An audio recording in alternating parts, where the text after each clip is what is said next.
Ang niyog na itong kambal.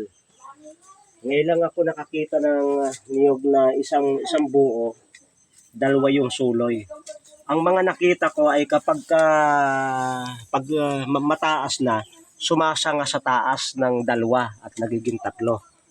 Pero sa tanang buhay ko, ngayon lang ako nakakita ng niyog na kambal. Mula pa dito sa pagka ay kambal na.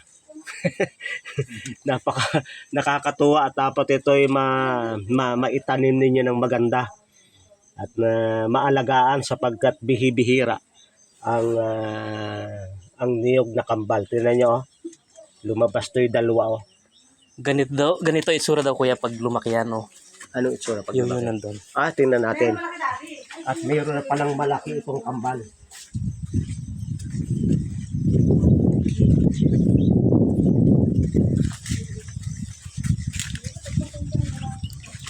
Yan. Kapag itanim yung gayong niyog na kambal, ito ang resulta. Dalawa din na maganda.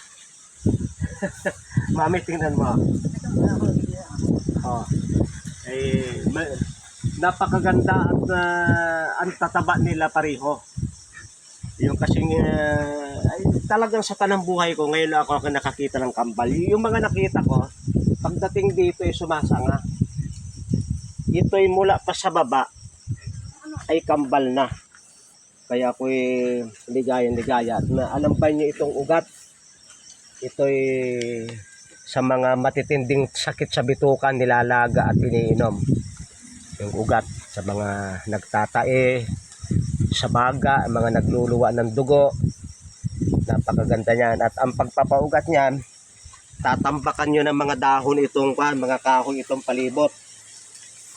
Yung pagka may makakain dyan ng mga magaganda, magpuproduce dito ng ugat at kukuhain nila yung mga nabubulok. At pag kinawa mo yon, ang hahaba ng mga ugat na yun na anong gaganda. Gayon ang pagpapaugat ng niyog.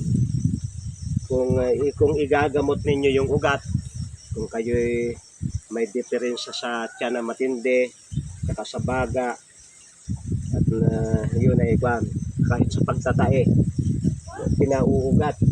Kagaya nitong itong ugat na rin.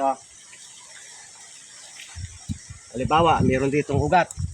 Pag tinambakan niyo ng dayami yan hanggang din itong ugat na ito ay mananariwa at hahaba. At itong mga ugat na ito, lulutang yan ng malaki itong ganito at kakainin nila yung nabubulok na dayami.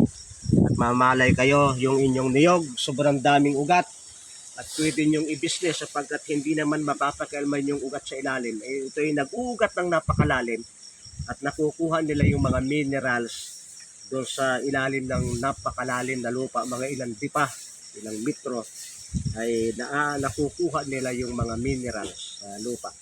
Ay maraming salamat sa inyong pagsubaybay sa Natural Wilderness si Pastor Beto.